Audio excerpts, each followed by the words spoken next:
Laurent Wauquiez, élu dimanche président des Républicains LR, a dévoilé mercredi les premiers visages de équipe dirigeante, avec la filoniste Annie Genevard au poste de secrétaire générale.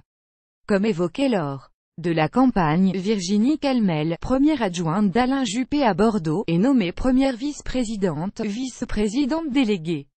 Sont respectivement nommés deuxième vice-président le député du Loir-et-Cher Guillaume Pelletier, et ex-haussien de Nicolas Sarkozy, et troisième vice-président le député de l'Ain Damien Abad. Soutien de Bruno Le Maire lors de la primaire de 2016, Damien Abad n'avait pas démissionné, contrairement au futur ministre de l'économie, de l'équipe de campagne de François Fillon. Vice-présidente de l'Assemblée, Annie Genevard succède à Bernard Accoyer au secrétariat général.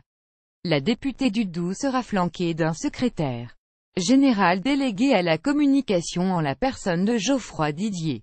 Trois porte-parole est nommée Lydia Guirou, qui avait déjà tenu ce rôle sous la présidence de Nicolas Sarkozy, le maire de Chalon-sur-Saône Gilles Platret et Laurence Saillet, proche de Xavier Bertrand, qui a annoncé lundi départ du parti. Laurence Saillet avait échoué à rassembler les parrainages nécessaires pour concourir à la présidence. Première salve le député du Vaucluse Julien Aubert, qui avait lui aussi échoué à rassembler les parrainages requis, est l'une des 6 secrétaires généraux adjoints, en charge de la formation. Sont également nommés la députée des Bouches-du-Rhône Valérie Boyer, relations avec la société civile, ex-haussien de François Fillon, le sénateur de l'Ardèche Mathieu Darnaud, élus locaux, le député de Moselle Fabien Di Filippo, adhésion, la députée de Haute-Savoie Virginie Dubail-Muller, fédération, et la sénatrice des Yvelines Sophie Primas, relations avec les parlementaires.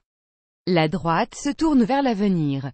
Elle le fait avec une équipe jeune, 43 ans de moyenne d'âge, de nouveaux visages et des élus qui ENT pour un grand nombre à leur premier mandat, a expliqué Laurent Wauquiez. Lors d'une courte déclaration à la presse, le président d'Auvergne-Rhône-Alpes a vanté une équipe évidemment paritaire et surtout qui a la volonté de travailler ensemble. Des gens qui venaient du gaullisme mais aussi du centrisme, des libéraux mais aussi la droite sociale, déterminés à laisser les divisions derrière eux. D'autres nominations devraient intervenir courant janvier. Laurent Wauquiez a notamment indiqué qu'il proposerait la reconduction de Daniel Fasquelle au poste de trésorier lors du prochain bureau politique du parti. Ni Florence Portelli ni Maël de Calan, candidat malheureux face à Laurent Wauquiez dans cette élection interne, ne figurent dans cette première salve de nomination.